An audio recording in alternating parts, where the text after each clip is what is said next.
পশ্চিমবঙ্গে এসআইআর এর কাজ শেষ হতে না হতেই আজ কমিশন স্পষ্ট করে জানিয়ে দিল বাংলায় প্রায় 14 লক্ষ ভোটারের নাম তালিকা থেকে বাদ পড়তে চলেছে। এখনো বাংলায় এসআইআর এর ফর্ম জমা নেওয়ার কাজটি চলছে, তারই মধ্যে কমিশন জানিয়ে দিল এসআইআর এর তালিকা থেকে 14 লক্ষ ভোটারের নাম বাদ পড়তে চলেছে। প্রতিনিয়ত এই সংখ্যাটা বাড়তে চলেছে। অন্যদিকে ইতিমধ্যেই আরেকটি আপডেট উঠে এসেছে, পশ্চিমবঙ্গের এসআইআর এ 28 লক্ষ ভোটারের নাম বাদ পড়তে চলেছে বলে মনে করছে বিশেষজ্ঞ মহল। কোন কোন কারণে কাদের নাম তালিকা থেকে বাদ পড়তে চলেছে, কাদের নাম ভোটার তালিকাতে উঠবে না, ইতিমধ্যেই কমিশনের তরফে এ নিয়ে কি সম্পূর্ণ নতুন আপডেট দেওয়া হয়েছে। কবে থেকে ফাইনাল তালিকা প্রকাশ করা হবে এবং ফাইনাল তালিকা প্রকাশের কি কোনো নতুন তারিখ দেওয়া হয়েছে কিনা, ইতিমধ্যেই কোন কোন ভোটারের নাম তালিকা থেকে বাদ দেওয়া হচ্ছে, এ প্রসঙ্গে কমিশন কি জানাচ্ছে, কেন নাম বাদ দেওয়া হচ্ছে, সমস্ত আপডেট জানতে পারবেন আজকের এই ভিডিও থেকেই। ভিডিওটি সম্পূর্ণ কন্টিনিউ করুন। যারা চ্যানেলে নতুন, চ্যানেলটিকে সাবস্ক্রাইব করে রাখবেন, আর ফেসবুক পেজ থেকে ভিডিওটি দেখে থাকলে পেজটিকে ফলো দিয়ে রাখবেন। তো অন স্ক্রিনে দেখুন, রাজ্যের ভোটার তালিকার বিশেষ নিবিড় সংশোধনে অর্থাৎ এসআইআর এ ভোটারের নাম বাদ যাওয়ার হিসাব সোমবার পর্যন্ত ছিল 10 লক্ষ। 24 ঘন্টা পর তা আরো কিছুটা বাড়লো। কমিশন সূত্রে খবর, মঙ্গলবার বেলা 12টা পর্যন্ত পাওয়া তথ্য বলছে ওই সংখ্যা বেড়ে দাঁড়িয়েছে 13,52,000, প্রায় 14 লক্ষ সংখ্যাটা বলে ইতিমধ্যেই জানা গিয়েছে। এ পর্যন্ত প্রাপ্ত তথ্যের ভিত্তিতে ওই সংখ্যক ভোটারের নাম বাদ যাচ্ছে বলে প্রাথমিক ধারণা কমিশনের। কমিশন সূত্রে খবর, প্রতিদিনই নাম বাদ দেওয়ার তথ্য আসছে, ফলে প্রতিদিনই নাম বাদ দেওয়ার হিসাব বাড়বে। আপাতত বুথ লেভেল অফিসার অর্থাৎ বিএলওদের দেওয়া প্রাপ্ত তথ্যের ভিত্তিতে এই হিসেব মিলেছে। তারা বাড়ি বাড়ি ঘুরে ফর্ম বিলি করতে গিয়ে এই তথ্য পেয়েছে। সব ইনুমেরেশন ফর্ম জমা হওয়ার পরে চূড়ান্ত হিসেব পাওয়া যাবে। সেক্ষেত্রে বাদ পড়ার সংখ্যা যে অনেক বেশি হবে তা এক প্রকার নিশ্চিত। অর্থাৎ ইতিমধ্যেই যে বাদ পড়ার সংখ্যা উঠে আসে, সব ফর্ম জমা নেওয়ার পর যে বাদ পড়ার সংখ্যা বাড়তে চলেছে তার বলার অপেক্ষা থাকে না। প্রথমে বুথে বুথে বিএলওরা ফর্ম বিলি করেছেন, পরে পূরণ করা ফর্ম তারা সংগ্রহ করছেন। সেই সময় বিএলওরা তথ্য পেয়েছেন কাদের কাদের ফর্ম পূরণ না হয়েই ফেরত এলো। সেই সব তথ্যের ভিত্তিতে নাম বাদ যাওয়ার প্রাথমিক সংখ্যা মিলেছে। তার মধ্যে রয়েছে মৃত ভোটার, এছাড়াও রয়েছে একাধিক জায়গায় নাম স্থানান্তরিত এবং নিরুদ্দেশ ভোটাররাও। কমিশন সূত্রে খবর, চলতি সপ্তাহের মধ্যে পুরো তথ্য চলে আসার কথা। তখন এই সংখ্যাটি কত দাঁড়ায় তা দেখার। মূলত 2025 সালের 27শে অক্টোবরের তালিকা থেকে মোট কতজনের নাম বাদ পড়লো তা জানা যাবে খসড়া তালিকা প্রকাশের পর। খসড়া তালিকা আগামী 9 ডিসেম্বর প্রকাশ করা হবে কমিশনের তরফে।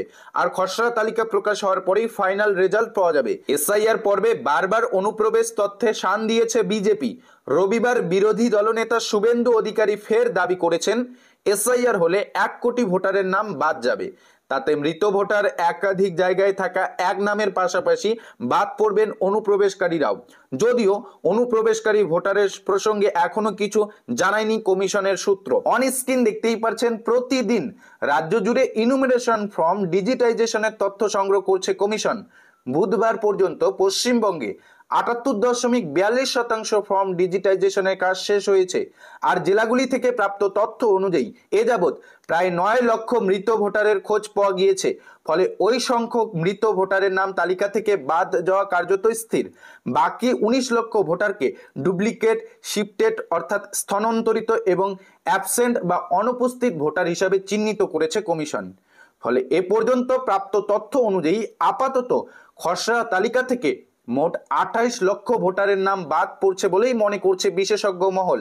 তবে এই সংখ্যা আরো বাড়বে বলে ধারণা। কমিশনের এক কর্তা জানাচ্ছেন, ডিজিটাইজেশনের কাজের শেষ পর্যায়ে বিষয়টি আরো স্পষ্ট হবে। আসলে ঠিক কতজন ভোটারের ম্যাপিং ও ম্যাচিং সম্ভব হলো না তা 4 ডিসেম্বর গোটা প্রক্রিয়া শেষের পর নিশ্চিত হওয়া যাবে। তবে যে সংখ্যক ভোটারের নাম বাদ পড়বে তাদের সকলের তালিকা পঞ্চায়েত অফিস, বিডিও অফিস এবং জেলা শাসকের দপ্তরে টাঙিয়ে দেওয়া হবে। কারোর নাম ভুলবশত বাদ গিয়েছে মনে হলে সংশ্লিষ্ট ব্যক্তি এই আইআরও, ইআরও বা জেলা নির্বাচনী আধিকারিকের সঙ্গে যোগাযোগ করে অভিযোগ জানাতে পারবেন। অর্থাৎ 4 ডিসেম্বরের পরেই কিন্তু খসড়া তালিকা প্রকাশ করা হবে। যাদের নাম তালিকা থেকে কেটে দেওয়া হবে বা যাদের নাম তালিকা থেকে বাদ দিয়ে দেওয়া হবে সেই তালিকা কিন্তু পঞ্চায়েতে, বিডিও অফিসে কিন্তু টাঙা থাকবে।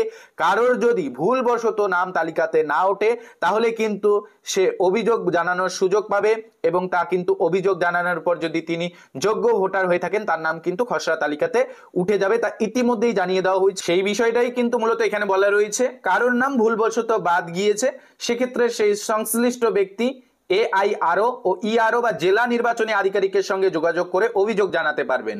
তাছাড়াও ভোটার তালিকায় মৃত ব্যক্তিদের চিহ্নিত করতে আগেই আধার তথ্য সংগ্রহ করেছে কমিশন। 2009 সালে আধার চালু হওয়ার পর থেকে এ রাজ্যে প্রায় 34 লক্ষ মৃত ব্যক্তির আধার নম্বর কমিশনকে দিয়েছে UDAI বা আধার কর্তৃপক্ষ। এছাড়াও কমিশনকে আধার কর্তৃপক্ষ জানিয়েছে পশ্চিমবঙ্গে 13 লক্ষ মানুষের আধার কার্ড নেই। শুধু আধার কর্তৃপক্ষই নয়, রাজ্যের সমস্ত সরকারি ও বেসরকারি ব্যাংকের কাছ থেকেও তথ্য সংগ্রহ করেছে কমিশন। যেসব অ্যাকাউন্টে দীর্ঘদিন KYC আপডেট করা হয়নি, মূলত সেই গ্রাহকদের তথ্য রয়েছে কমিশনের কাছে। এছাড়াও রাজ্য সরকারের বিভিন্ন প্রকল্প যেমন বিধবা ভাতা ও সমবেতির মতো প্রকল্পে আবেদনকারীদের তথ্য লিপিবদ্ধ করেছে কমিশন। জানা যাচ্ছে যে সংখ্যক ফর্ম ম্যাপিং ও ম্যাচিং করা সম্ভব হচ্ছে না, সেই সব ফর্মের সঙ্গে আগে থেকে প্রাপ্ত মৃত ব্যক্তির আধার, ব্যাংক থেকে প্রাপ্ত তথ্য ও রাজ্য সরকারের বিভিন্ন প্রকল্পে আবেদনকারীদের তথ্য মিলিয়ে দেখার কাজ চলছে। খসড়া তালিকা প্রকাশের আগে পর্যন্ত এই কাজ চলবে। এদিকে কমিশন সূত্রে আরো খবর, অন্য জেলাগুলির তুলনায় শহর কলকাতায় ডুপ্লিকেট, শিফটেড, ডিলেটেড ভোটারের সংখ্যা বেশি। পাশাপাশি রয়েছে ফর্ম সংগ্রহ না হওয়ার সমস্যাও। জানা গিয়েছে কলকাতায় 30% কাছাকাছি ফর্ম এখনো সংগ্রহ করা যায়নি। তো এই দুই আপডেট থেকে আপনারা দেখতে পারলেন আশঙ্কা রয়েছে রাজ্যে প্রায় 28 লক্ষেরও বেশি ভোটারের নাম তালিকা থেকে বাদ পড়তে চলেছে। এই 28 লক্ষের মধ্যে ইতিমধ্যে ডিটেক্ট করা গিয়েছে 9 লক্ষ মৃত ভোটার। তাছাড়াও অনেক ভোটার শিফটেড রয়েছে, অনেকেই ডিলেটেড ভোটার রয়েছে। আগে এক জায়গায় ছিল, এখন অন্য জায়গায় রয়েছে। আবার অনেক ক্ষেত্রে দেখা গিয়েছে এক ভোটারের নাম একাধিক ভোট কেন্দ্রে রয়েছে। এরকম একাধিক ভোটারের নাম কিন্তু তালিকা থেকে বাদ পড়তে চলেছে। তাই ইতিমধ্যেই কমিশন স্পষ্ট করে জানিয়েছে প্রতিনিয়ত যে তথ্য আসছে সেই তথ্যের ভিত্তিতে কিন্তু আপডেট দেওয়া হচ্ছে। আর এই তথ্যগুলি কোথা থেকে পাওয়া যাচ্ছে? BLOরা ইতিমধ্যেই, অর্থাৎ বুথ লেভেল অফিসাররা ইতিমধ্যেই ফর্ম সংগ্রহ করার কাজটি কিন্তু শুরু করে দিয়েছেন। অর্থাৎ যারা ইতিমধ্যেই SIR এর ফর্মটি ফিল আপ করে ফেলেছেন তারা কিন্তু BLOদের জমা করছেন। এবার BLOরা দেখছে কাদের কাদের ফর্ম পূরণ ছাড়াই জমা হচ্ছে, সেই সংখ্যাটা দেখা হচ্ছে। অন্যদিকে ম্যাপিং ম্যাচিং করে দেখা হচ্ছে কারা অনিয়মভাবে ফর্ম জমা করছেন। সেই বিষয়গুলি বিশেষভাবে নজরদারি চালানোর পর কিন্তু ফাইনাল লিস্ট বেরোবে। জানা যাচ্ছে 4 ডিসেম্বরের পরে কিন্তু একটা চূড়ান্ত হিসেব পাওয়া যাবে যে রাজ্যে কত সংখ্যক ভোটারের নাম তালিকা থেকে বাদ পড়তে চলেছে। তবে আপাতত প্রাপ্ত তথ্য অনুযায়ী পশ্চিমবঙ্গের SIR এ 28 লক্ষ ভোটারের নাম বাদ পড়তে চলেছে। তবে এই সংখ্যা আরো বাড়তে পারে বলে কমিশন ইতিমধ্যেই জানিয়ে দিয়েছে। তবে পরবর্তীতে দেখার বিষয় যে কাদের নাম তালিকা থেকে বাদ পড়ে। আর কোনো কারণে যদি একজন যোগ্য ভোটারের নাম ভুলবশত তালিকা থেকে নাম বাদ যায়, সেক্ষেত্রে চিন্তিত হওয়ার কোনো বিষয় নেই। তারা কিন্তু অভিযোগ জানানোর সুযোগ পাবেন, সেই সময়সীমা কিন্তু দেওয়া হবে। তো ইতিমধ্যেই এই আপডেট চলে এসেছে। আপডেটটি নিয়ে আপনার মূল্যবান মতামত কমেন্টে জানিয়ে দিবেন। এখনো SIR প্রক্রিয়া শেষ হতে না হতেই কিন্তু ঝড়ের গতিতে নাম বাদ পর খবর উঠে আসে। একের পর এক যে খবরগুলো উঠে আসে সেটাই আপনাদের ভিডিও আকারে আপনাদের সামনে উপস্থাপন করার চেষ্টা করি। যারা ইউটিউব চ্যানেল থেকে ভিডিওটি দেখছেন চ্যানেলটিকে সাবস্ক্রাইব করে রাখবেন, ভিডিওটিতে একটি লাইক করে দেবেন। আর ফেসবুক পেজ থেকে ভিডিওটি দেখলে পেজটিকে ফলো দিয়ে রাখবেন।